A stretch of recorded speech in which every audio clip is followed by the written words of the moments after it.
Okay, I'm going to use the new Cherry Blossom palette. I'm going to create a lovely smoky eye using the chocolate brown here. It's got a little bit of shimmer through it, and I'm going to do a wash all over the entire mobile lid here.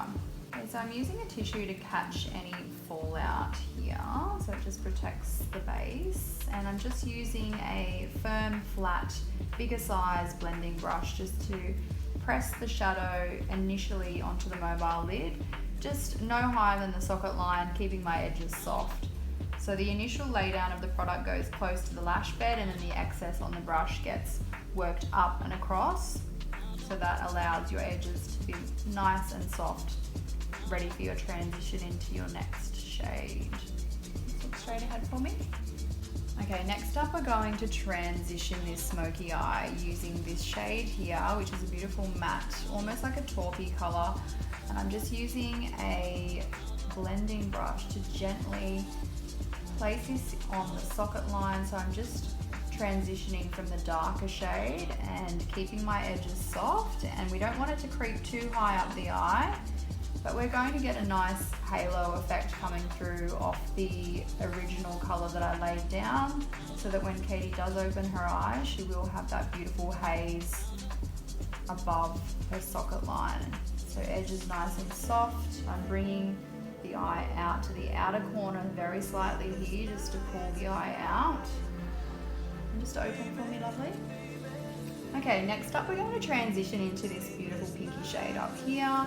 And again, another blending brush, and we're just going to capture the very edge of the previous shade. And I'm taking this right up to Katie's eyebrow just to eliminate any edges whatsoever. And this is what makes your smoky eye remain really soft and subtle looking. And I do love this palette because all of the colors are so versatile. You've got a nice mixture of mattes and shimmers, and every color ties together nicely. So that's kind of the top things that I look for in a palette, is can I transition a full eye from dark, medium to light using the one palette? And this one you can. Okay, just look straight ahead for me. Okay, now we're going to connect underneath Katie's eye, and I'm basically, just look up for me, going to mimic what I've done on the top of Katie's eye underneath the eye. And this is just going to define the eye, but it's going to keep it lovely and soft. So I'm going for a nice, subtle, smoky look. So this is the darker shade now that I put all over Katie's mobile lid, and I'm just using an angle brush to create a nice, defined lash bed. And then I'm going to smoke that away using color number 2. Just look straight ahead for me. Using a bullet brush. Always marrying up the bottom into the top shadow. So this area in here often gets missed, the connection. So I want that to be a beautiful fluid connection from the bottom into the top shadow.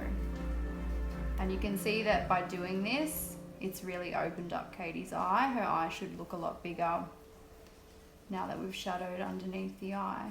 And just keeping those edges nice and soft. Okay, next up we're going to highlight the inner corners of Katie's eyes, just using this beautiful shimmer, light pinky color, just in here. A nice little subtle accent. And it really is captured well, just turn to me, lovely, by the beautiful dips in Katie's eyes. So I love highlighting high points, but I also love highlighting low points, and this is one of them. Just look up at me.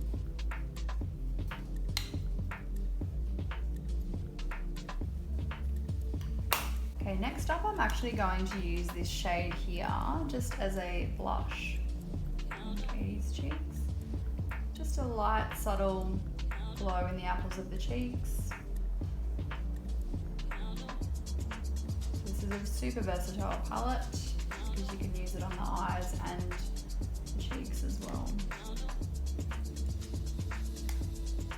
And that's really tying in beautifully with the colours that we've used on the eyes as well. Okay, next up we're going to highlight with the Cherry Blossom highlighter, which is a beautiful light pinky shimmery highlighter. And you can see that a little goes a long way It grabs onto the skin beautifully and it really blends out. And I'm just putting this on the high point of Katie's orbital bone, the part that wraps around her eye socket, and I'm using a firm, flat brush so that we get as much payoff as possible rather than a softer brush. And you'll see when Katie moves her head how the light captures this really beautifully.